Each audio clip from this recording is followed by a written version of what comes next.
Aujourd'hui, je vais vous expliquer le thème 26 et 27. Le volume, c'est tout ce qui a une masse et un volume. Exemple, une planète, un arbre, un crayon, l'air, etc. Bref, le volume est la mesure de l'espace occupé par un objet. Il y a deux façons de la mesurer, par un signe gradué et une règle. Comment le signe gradué fonctionne?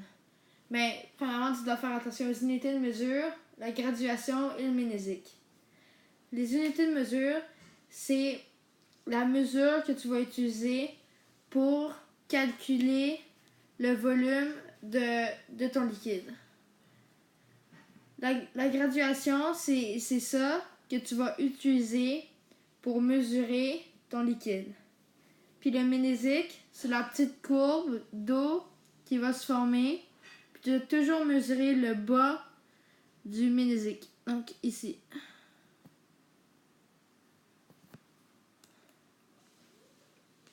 Donc, comment utiliser le cylindre gradué? Donc vous voyez ici, la graduation est 6. Donc, mais 6 quoi après? 6, quoi? Combien de zéros on va mettre? Ça, c'est comment on va le savoir.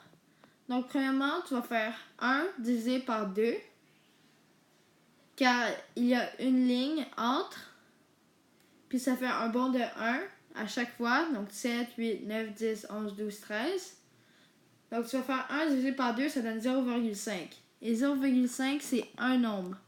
Donc, tu vas faire, exemple, ça va être 6,0 parce que 5, c'est une fois. Comment trouver le volume avec la règle? C'est facile. Mais premièrement, une règle, c'est toujours en centimètres. Donc, vous voyez ici, j'ai un cube de 5 cm chaque côté. Mais tu vas prendre la longueur, la largeur et la hauteur. Puis le volume, ça donne 25 cm3. Très important de mettre le petit 3 en haut du centimètre.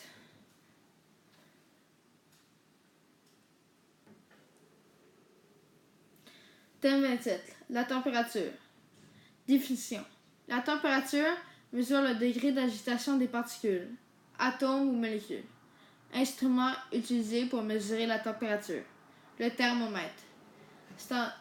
Le thermomètre est souvent utilisé. La mesure du thermomètre est souvent en Celsius. Donc vous voyez ici, les particules ils bougent moins car il fait plus froid.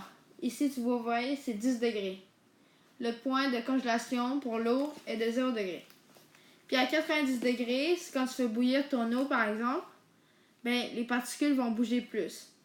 Le point d'ébullition est de 100 degrés pour l'eau. Voici un exemple de température en Celsius. Donc vous voyez, c'est comme un thermomètre. Puis là, tu as le moins 39 degrés Celsius. Ça va être avant le point de congélation.